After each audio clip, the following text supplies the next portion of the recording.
Was perhaps the most pure of our times, especially for the three of us, the guardian, the hero, and me. But of course it wasn't perfect, and this is the surprise. This was the surprise. When I realised that the reason the women stayed so late was to be safe. Those of us who had been left without a permanent shelter, we resorted to the makeshifts. We didn't like to call them shanties or tents or camps, but that's basically what they were. And it was a hard shock to realise that the discussion, after all the discussions and the consensus building, people would go back to wherever they slept. And some of us weren't safe. It took us a while to own that situation and recognise in each other's faces the little me too moment. You too, yes.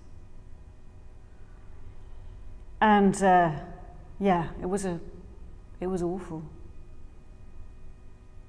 to understand that in this community some people still felt they needed or were entitled to take sexual pleasure without consent. We were striving to make a happy city. We always knew it wouldn't be a perfect one. But there are limits. Keeping the women, mostly women, not always, but mostly women, safe until we could deal with the perpetrators and their issues had to be our priority. Making the perpetrators move was my aim. I wanted the women to be able to stay in their spaces. It was just one example of a paradigm shift that made the idea possible on the ground. I mean, the idea of the happy city, the idea of how it would work.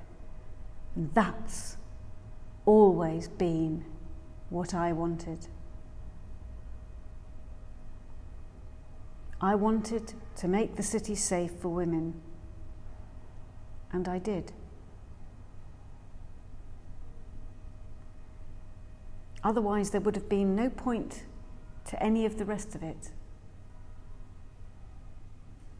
I never expected that this marked me out as a leader. I just wanted to make the women safe.